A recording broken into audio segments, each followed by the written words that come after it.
Lord.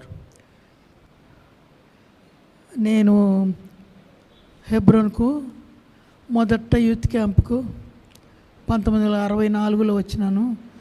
అప్పుడు world sister Elizabeth sister వాళ్ళు ఉన్నారనుకుంటాను. అప్పటికి యాంటియోక్ బిల్డింగ్ కానీ బేతనీ బిల్డింగ్ కూడా లేదు, సండే స్కూల్ హాల్ కూడా లేదు.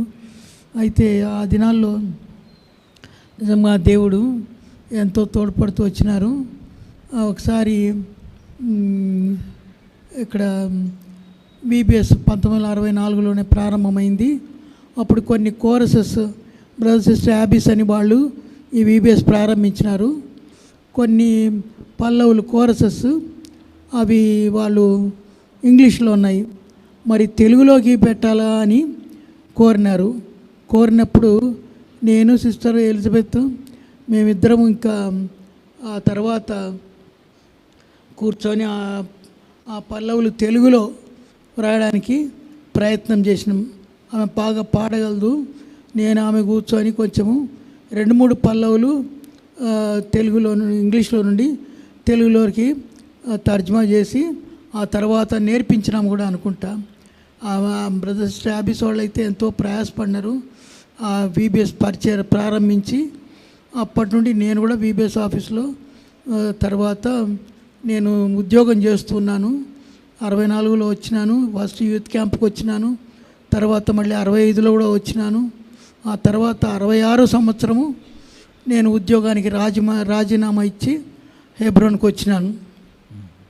అప్పుడు ఈ సిస్టర్ ఎలిజబెత్ నేను కూడా కూర్చొని ఆయా పాటలు రాస్తూ వచ్చినాం. ఒకసారి బక్సింగ్ గారు ప్రొద్దుటూరు అని మేము చిన్నప్పుడు ఉన్న ఊరు, అది ప్రొద్దుటూరు కడప డిస్ట్రిక్ట్లో, అక్కడ బేతని అనుకుంటా ప్రార్థనా మందిరము ప్రతిష్ట ఉంది.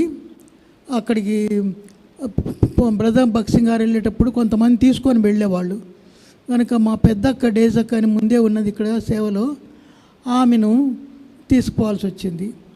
ఆమెను తీసుకుపోయేటప్పుడు వాళ్ళు బక్సింగ్ గారు మరి మా అక్క వాళ్ళందరూ కూడా వెళ్ళిపోయినారు. అసలు సంగారెడ్డిలో ఆ దినాల్లో వేరే బ్రదర్ డేవిడ్ ఆ పేరుతో ఉన్నారు.